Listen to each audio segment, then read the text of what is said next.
বা একটা ব্যাপার আমি বুঝলাম না, এতদিন পর লন্ডন থেকে দেশে ফিরলাম, তুমি আমাকে কক্সবাজার, রাঙামাটি, বান্দরবান নিয়ে যাবে, তা না করে তুমি আমাকে গ্রামের বাড়িতে নিয়ে যাচ্ছ, মামার বাড়িতে।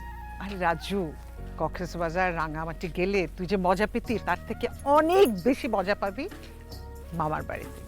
ওখানে দেখ, নানু আছে, মামা আছে, মামি আছে, তোর মামা তো বোন জোনাকি আছে। আমি তো ভাবতেই পারছি না কি যে মজা হবে রাজু। এই যে মজা শুরু হয়ে গেছে। ভাই সামনে আর ভ্যান যাবো না, রাস্তা ভাঙ্গা। কি বলেন? তাহলে বাকি রাস্তা কিভাবে যাব? এইটা যাওয়ার লাগবে ভাই। হ্যাঁ চল, হেঁটে যাই। কতদিন গ্রামের রাস্তা দিয়ে হাঁটি না, কি সুন্দর গাছগাছালি দেখেছিস, আর একদম বিশুদ্ধ বাতাস। এটা খেতে খেতে মা ছেলে দুজনে মামার বাড়ি চলে যাব। বিশুদ্ধ বাতাস, ওফ, চল মা ছেলে হাঁটতে হাঁটতে মামার বাড়ি চলে যাই।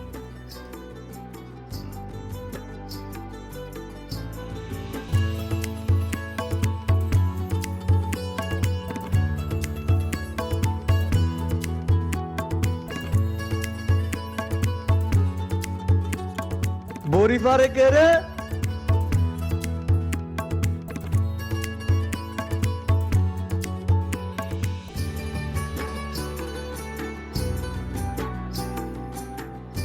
আচ্ছা মা, আমার বাবা এত বোকা কেন বলো তো? এই ফাজিল, বাবাকে বোকা বললি কেন? বোকা না হলে যে জায়গায় রিক্সা চলে না, ভ্যান চলে না, গাড়ি চলে না, এরকম অজ পাড়াগায় কেউ বিয়ে করে? পুরো বাংলাদেশ কত উন্নত হয়ে গেছে, কিন্তু মামার বাড়ির সামনের রাস্তা ভাঙা ছিল, ভাঙাই আছে। বাবারে, মামার বাড়ি মধুর হাড়ি, এখন মধু পেতে হলে একটু তো কষ্ট করে হেঁটে যেতেই হবে। চল, আমাকে দিবি? না না না, ধরতে হবে না।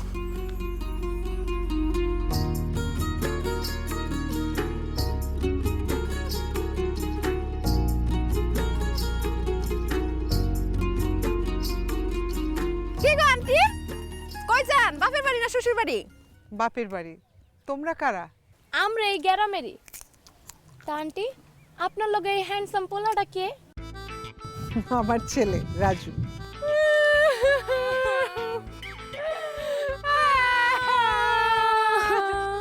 এ কি, তোমরা কাঁদছো কেন?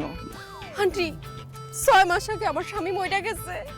আমার জামাই দেখতে একদম হুকুল হের মতো, একদম হের মতো চেহারা। আরে দেখ আমার জামাইয়ের কথা মনে পড়ে। এই মা, এখানে দাঁড়িয়ে ফালতু কথা শুনতে কেন? আসো। আরে দাঁড়া না।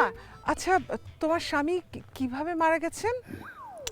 প্রথমটা মরছে ফুসকুড়িতে ডুইবা, এরপর একটা ভালো মানুষ তাল গাছে নিচ দিয়ে যাইতেছিল, তাল পইরা জায়গায় খতম।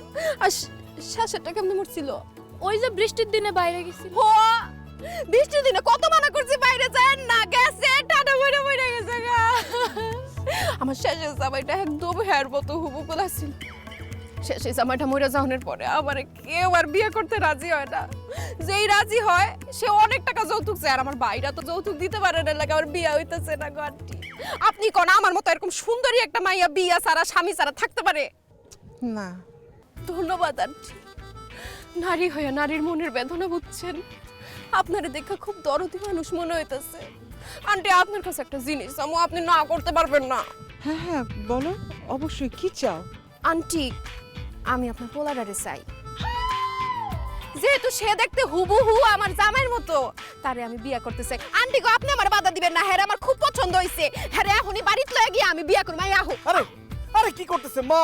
এরা মনে হয় মহিলা সন্ত্রাসী, আমাকে বাঁচাও এদের হাত থেকে। আরে তোমারে কেউ বাঁচাইতে পারবো না হ্যান্ডসাম, তোমারে এখনই বাড়িতে লয়ে বিয়ে করব। আমার বাপি কাজী। এই তুই আমারে দর নাসিমা, আর আমি হ্যারে ধরি। আরে মা, দাঁড়িয়ে আছো কেন? বাঁচাও মামা, কে কোথায় আছো? বাঁচাও, দেখো। কি ব্যাপার? তুমি হাসছো কেন মা? এরা তো মহিলা গুন্ডা, এরা হাসুক, তুমি হাসতেছো কেন? আরে হাসছি তোর ভয় পাওয়া দেখে। ওরা তো তোর সাথে মজা করছে। ও হচ্ছে জোনাকির বান্ধবী, আর এ হচ্ছে তোর ছোটবেলার সাথী, তোর মামাতো বোন জোনাকি। জোনাকি? ওরে জোনাকির বাচ্চা, তুই আমাকে এইভাবে বোকা বানাইলি? হ্যাঁ, কেমন দিলাম বিলাতি সাদা মুলা? এই, তুই আমাকে সাদা মোলা বললি কেন? কারণ বিলাতে লেখাপড়া করতে গিয়া তুমি একদম সাদা মুলার মতো হয়ে গেছো। এই নাসিমা ক, সাদা মুলা, সাদা মুলা, সাদা মুলা।